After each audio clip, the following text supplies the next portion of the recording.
Welcome, and thanks for joining us for our daily Bible study. We call it Two Steps Forward, and I am James, and this is Aid, and we're up to episode 207, and that brings us to 1 Samuel chapter 11. Before I get started here today, just want to say we kind of are doing this week's episodes in memory and in gratitude for the blessing of Mark Spearschneider in our life. Mark did a lot of the tech stuff for us. He was the one uploading a lot of our videos to podcast so any of those of you who are listening to this online, Mark was the guy behind doing those podcasts, but he passed away last week. His Christian funeral is today, and he's in heaven with Jesus. And while we miss him and are grateful for him and we're blessed through him, we're also going through that complex experience of emotions where you grieve with joy for your fellow Christians. So, again, just want to credit where credit is due. Thank Mark for all of his work in supporting this. And he was always the one that I went to with questions about microphones and sound stuff, AV kind of stuff. And so we will miss him and thanking God for him right now. But we're up to 1 Samuel chapter 11. Make sure to read through your copy of 1 Samuel 11 at home. Here's my personal paraphrase.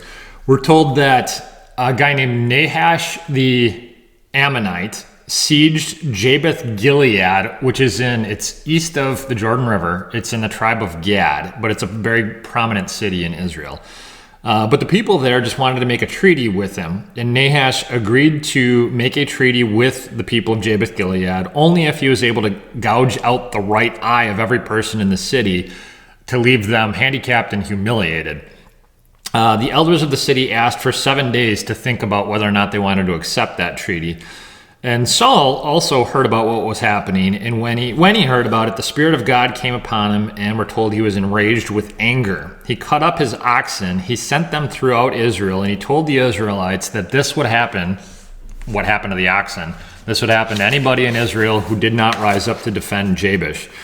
The fear of God fell on the people, and 300 soldiers showed up from Israel and another 30,000 from Judah to fight. 300,000. 300,000 from all of Israel and 30,000 from Judah. Yeah. So 330,000 total. Messengers sent word of the forces to the elders of Jabesh Gilead, and in order to deceive the Ammonites, the elders of Jabesh agreed to surrender to them the next day, having learned that the Israelite forces were coming to help them in the middle of the night. So sure enough, Saul's forces then broke into the Ammonite camps during the night and slaughtered them. The people wanted to kill anyone who had doubted Saul as king, but Saul refused, saying that this was a day to celebrate the Lord's victory. And Samuel suggested that they return to Gilgal and renew Saul's kingship in a worship ceremony there. So that's 1 Samuel 11. Mm-hmm. Devotional thoughts for the day. First of all, number one, sin wants to humiliate. So the Ammonites are one of the big enemies. We've talked about the Philistines a lot. Mm-hmm. The Ammonites are another major player of the enemies of the Israelites at this time. They are essentially surrounding this prominent city of Jabesh Gilead, and they're presenting the threats to the city. Their leader is a guy named Nahash, and rather than just engaging in a long siege of the city, which costs both sides troops and resources and all that, he basically says, okay, it's very clear we're going to defeat you. Mm-hmm. So instead, you guys can cut your losses and you can just surrender to us. Mm-hmm. And then moving forward, you will owe us human resources, you will owe us physical resources, etc. But in order to make the treaty between you and us, what we're going to do is we're going to gouge out your right eyes. Everybody in the city. Now, that's not only, it is a humiliating thing. Mm-hmm. So the rest of their lives, everybody in that city is going to look, have this odd appearance. But it's also practical because all of their archers, and their swordsmen, would not be effective in battle at this point, or certainly not nearly as effective in battle. You lose your depth perception, etc. Sounds like a bad deal. Yeah, so it's very clearly you're committing to a lifetime of subservience. Mm-hmm. For the sake of, but the reality is you might, if you engage in battle, it could be worse in some ways. Could be. You certainly could die. I guess they're still alive. Yes, they would at least be living, and they say, okay, give us 7 days to think about this. Sure. And they're looking for they're doing some consulting and getting other advice from the other people of Israel. I think one of the things that you see here is that it's interesting how kind of sinister the sin nature is. Like the Ammonites, it actually is an interesting contrast when God tells the Israelites to go into the promised land and just destroy everybody. You can actually see that in the art of war, in some respects, that's more loving than just, okay, I'm going to torture you and enslave you for forever. God did not want his people to do that. He wanted them just to wipe out the people who were going to eventually die non-believers anyways. And that is actually, again, people get so upset about that, but it's like, okay, look at how other nations engage in war. We want to torture you, we want to humiliate you, and we want to pillage your resources for the rest of your life. That's clearly a different level of wickedness. So Israelites don't know what they're going to do. Japheth Gilead doesn't know what they're going to do. I think one of the questions I have in this is, when I read through the Psalms, so part of my daily practice is I read through a couple Psalms every night before I go to bed. I read through different sections of scripture in the morning, but Psalm before bed. And one of the things that's so interesting to me is what are called imprecatory Psalms. I don't know if you've heard of those before, but it's basically asking God to destroy your enemies. And there's a number of Psalms that fit into that category. And it's like, where's the line between asking God, where does it become like humiliate my enemies, destroy my enemies, like wicked and sinful, versus God, this is just righteous indignation. I want you to, like, where is the line between those two things? Yeah, I don't know. I think that we have so much pride that, like, it's hard to lose in any situation. Let me ask you this. Have you ever prayed that God would bring down somebody in your life that you knew was doing something wrong, arrogant? I have not. I have not. I think that I know I would delight too much in. Yeah. Like, it would just be sinful for me. Yeah. Like, in any way. I don't know.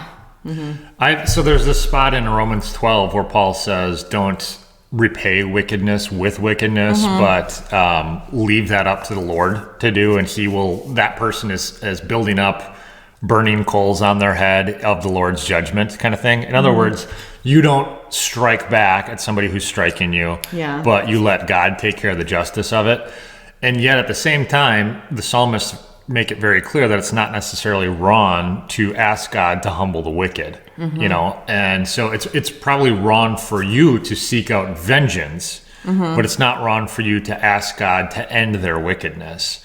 And I think that's kind of the line, because it's so easy. The moment I try to strike back and, I punch somebody in a way that's not self-defense, but is aggression, I'm becoming as wicked as the thing that I'm trying to smack down. Yeah. But saying, God, will you please take care of this, is not, there's nothing wrong with that. And I've definitely grown more aware of praying those. I've definitely started praying more of those prayers in life. I try not to be, wicked or vengeful in it, but saying, God, this person in my life is extraordinarily arrogant. And I feel like not just me, but others are suffer from this. Can you please humble them in the process? And, I think that's part of the godliness of it. But it's a balance here. And we're going to see how Saul handles it too when he hears about the threat to God's people. So that's devotional thought number 2 then, is the Spirit moves us to action. So Saul, interestingly, he's anointed as king. And what is he doing? He's plowing his fields still. So he still lives as a farmer. That's kind of an interesting humility and modesty, potentially even in and of itself. And he's not only a farmer, but he doesn't designate plowing the fields. He's still doing it. But he's in the fields, and he heard Jews grieving. Jews are kind of famous for their loud... Lamenting. Yeah, they're lamenting, they're wailing. But he heard the Jews in the city wailing about what was going on in Japheth Gilead. He comes back into the city. He asks what's happening. They explain to him what the problem is, and he immediately experiences, we're told, the Spirit of God and the righteous indignation that comes with it. And he immediately moves to action, and he sends notice to all the tribes of Israel and declares war on the Ammonites. And he's able in that process to muster up 330,000 soldiers, clearly within a week. And they are all supposed to come and meet him at a town called Bezek, which is about 20 miles from Jabesh Gilead. And part of what we learn here then is that God's Spirit, I think the way Christians respond to hearing something terrible is we either sometimes get a little bit judgy or even just sad and say, well, that's terrible. Or we merely, and I don't mean this as a negative, but we merely pray for that person, when in reality, God is actually telling us to get up and act. And when God gives us opportunity to act, we absolutely should pray and get up and act. This is the ora and et labora, pray and work kind of thing. But, I think what is the key? This is something that we've talked about this before. You're better at this than me. So I tend to ruminate and think things through from every angle, but sometimes struggle to get myself up and moving. You sometimes rush to action, but maybe need to pump the brakes. And what would you say to somebody like me who is I need to think this through from every angle before I do it? What's the secret to getting up and acting? Well, you see how it says the Spirit came upon him and led him to action? Yeah. Sometimes I think that the Spirit leads me to choose an action, and there have been times where if I don't take the action immediately, I kind of talk myself out of doing it. Yeah. So when my friend's husband died, I told our other mutual friend what had happened, and she said, "Ooh, I don't know, should I reach out to her?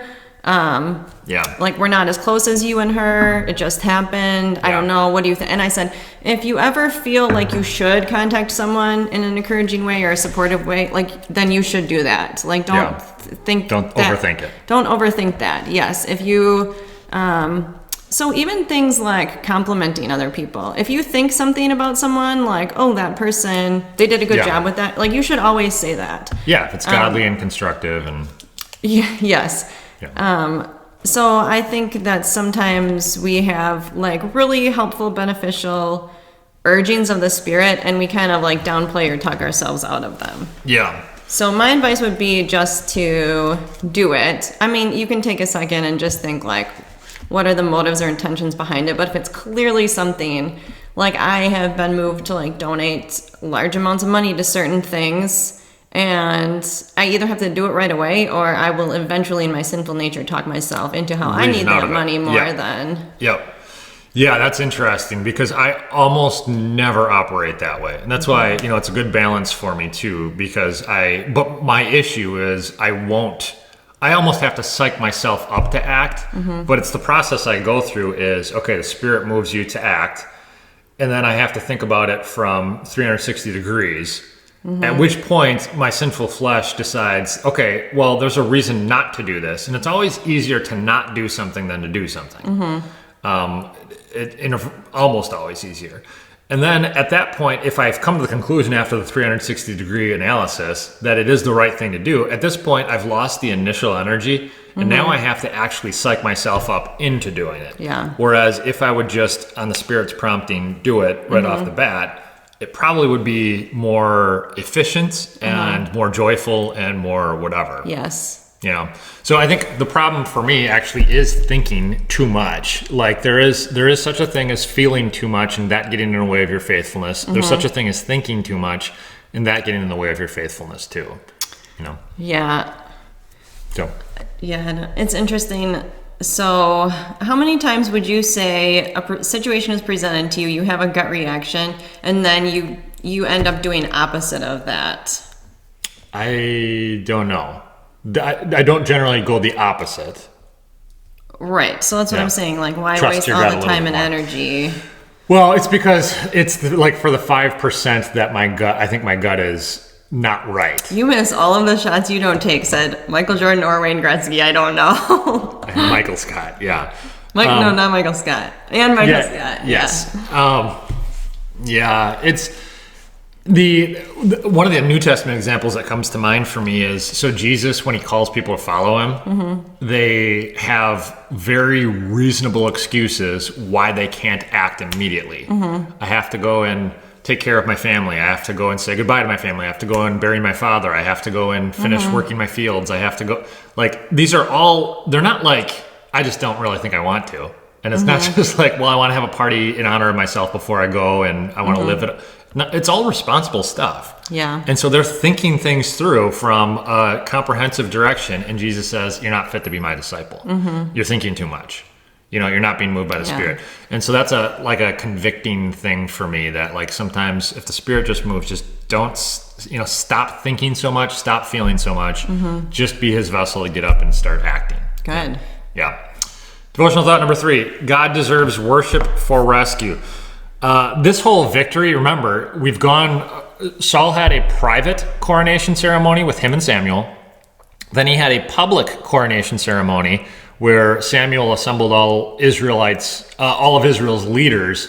And that was the whole situation we said yesterday where they cast the lots, but Saul is hiding in the baggage. And it doesn't go off quite as planned. And there's a lot of people that still have their doubts about Saul. But this whole thing, Saul immediately moved to action. He's demonstrating courage, and he rallies. He shows his ability to rally the entire nation to action and to victory. And very clearly, his whole social image rises significantly after this. Now, that's a good thing, except when it goes to your head. And eventually, Saul's ego is going to get so inflated that it ends up destroying his character. But here, at least, he very properly recognizes this victory as an opportunity to celebrate what the Lord has done. And Samuel seizes the opportunity to thank the Lord for essentially like affirming Saul as king. And he says, why don't we go worship the Lord at Gilgal? And this is like the second chance at a public coronation ceremony. It launches sort of a period of spiritual revival and national rejoicing for the Israelites. And so this is definitely the start of what is initially a good thing for God's people. I think my question here is, so Saul does the right thing in this instance. He points to the Lord as the one who is creating the victory. Why is it so easy and natural for individuals to take credit rather than worship God? So Saul could have tried to just personally leverage this and say, you guys should have trusted me from the beginning. See, I know what I'm doing here. He doesn't do that.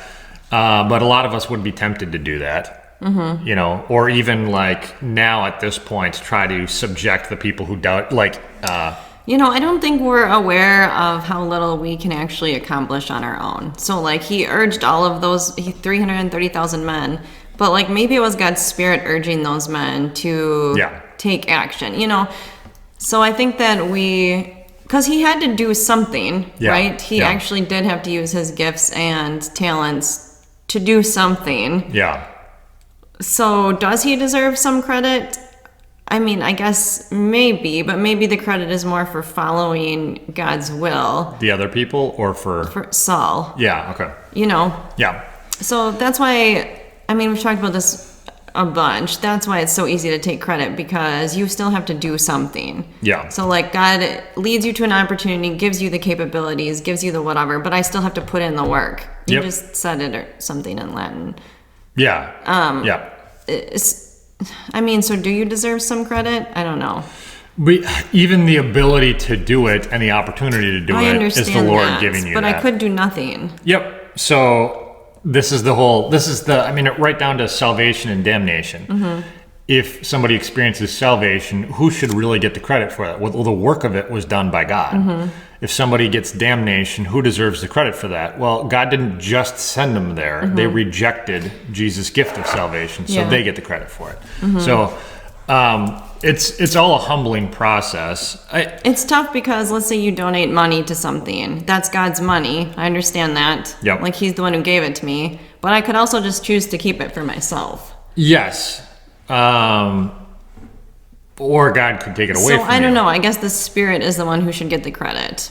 Yeah. In every case, it's the Spirit's every good and perfect gift is from God. And that gift not only includes the money, it includes a right spirit that wants to share the money and do right things with the money rather than destroy myself and destroy the world through my selfishness.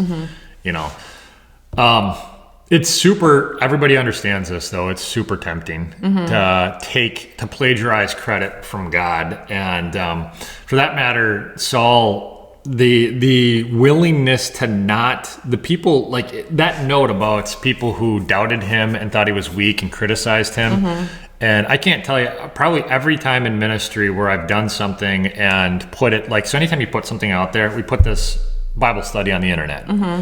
Anytime I've had a Bible study published and there's a negative review, and or I used to blog a lot and people would put a negative comment, or on iTunes somebody puts a negative comment, and you immediately, your flesh just wants vengeance. Like, who are you? Let me put you in your place. You who doubted me, you who criticized me, you who whatever.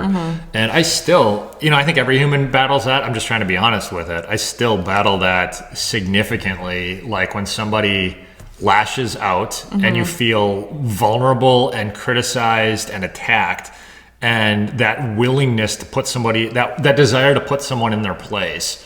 And I fight that regularly and ask for... Yeah, I mean, okay, to be fair though, honestly, I'm not saying that you couldn't say something constructive to me and I could feel attacked, but I have a lot of feelings. You don't typically have a lot of feelings. So if someone is saying something to you and you are feeling threatened or attacked, my guess is they're probably not saying it in the most loving, constructive way. Maybe, maybe not. I think, but we all feel sensitive about certain things. I don't feel overly sensitive about most things when people criticize my work.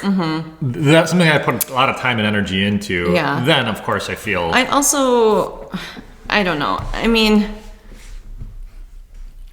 I guess iTunes has reviews, so people can do just that. But I don't know. It's hard I think it's tough because, even if I say something to you about your preaching, first of all, I don't know. It is a little bit well, who are you to tell me how to do my job? If you try to tell me how to do my job, I would be like, you're insane. You don't know anything about any of this. Right. Even if what you're saying, even if you're age, you could talk a little bit more lovingly to patients. I'd be like, don't tell me how to do my job. And I don't know if that's an appropriate thing for you to say to me. Because you don't know what my job entails. The thing is, there is what I've really, really tried to work hard on doing is saying, okay, when somebody criticizes, they think you're not fit for your role, they think you did a poor job at whatever, they think your product was weak in it whatever way, whatever you produced. Try to say, okay, I'm a sinner who's saved by grace. Everything good I have comes from God. I deserve to be in hell for my sinfulness, and any intelligence I have, any work ethic I have, any whatever is God's gift. So understanding that, like me, my work is a product of a sinful human being that's only valuable because of grace. What is even if it's a small percent, even if it's 3 to 5% of what they're saying is true, what is the 3 to 5%? Because if you just rule it out and say that's coming from that person's an idiot, you might miss out on the 3 to 5% chance to improve, but you'll also probably have a heart filled with vengeance. And so I've gone back and forth because there's also this okay, well, then I just won't produce anything. I won't put anything online. I won't put anything anywhere because I don't want to face criticism. You have to be able to embrace the criticism knowing that it doesn't define you. Yeah, and honestly, it doesn't bother me that much. But I guess what I'm trying to say is I think people in general, including us, need to be a little bit more careful before you offer criticism. And I'm not just saying to you. I'm saying, is that 3% really even worth saying? First of all, publicly. Second of all, kind of off. First of all, I mean, if someone really had a problem with something that you said or did, I would hope they would come to you personally and wouldn't just post it on a YouTube comment or a review. To me, that seems more spiteful than lovingly, I want to talk you through this issue with you. And I think that's the piece, even as Christians, we miss. We're really quick to just publicly or on the internet or whatever, put a comment or review that, again, you might think that that's true and that person needs to hear it, but that's not at all the right. Right. And like sending the email when you're upset, like that's not appropriate. Sending the whatever. Yeah. That's a huge takeaway that I think 20 years from now, people will operate on the internet different from what we have. So the last 20 years of like this vitriolic dialogue that takes place online, at some point we're going to realize how dehumanizing and depersonalizing that is, that I feel empowered to smack somebody else down through stating something online anonymously on top of it. It's like, I think that has to be one of the number one marked characteristics that Christians do not participate in, is divisive public dialogue anonymously. You know, like I need to put some of my responsibility, like myself, out there in order to, like, if I'm going to say something that I disagree with somebody, I have to say it humbly, I have to say it publicly, I have to be willing to face criticism in a response, kind of thing. And I'm not just saying about what I do, I'm saying like Saul's position here, especially because he's empowered as king to take down his detractors at this point. He would rather than take down his detractors, he would rather spend the victory praising the name of God. And that is like this is Saul at his leadership best. You will not see him better in the rest of the book than what he is right here. And Samuel sort of seizes that moment too. And that's exactly the right. God deserves the credit. I'm not going to discredit the detractors. I'm going to credit the God who made this victory possible, kind of thing, is always the right kind of attitude for that stuff. It's the mind shift from when someone tells you congratulations to saying praise God. Praise God. Yep. All right. Can we close with prayer? Sure. Heavenly Father, thank you for our time today. Thank you for showing us that somebody like Saul, who was not particularly spiritual, seemingly had no relationship with you.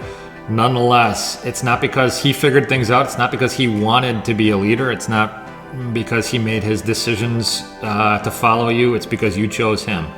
And Lord, if we're here studying your word and praising you today, it must be because you chose us, not because of anything that we've done. And so help us kind of follow that pattern of saying, Lord, when your spirit moves us, don't let us overthink it. Don't let us overfeel it. Let us just get up and move, because what we are is your vessels filled with your spirit to carry out your purposes on earth, that it might glorify you, not us. Help us live more that way. In your name we pray. Amen.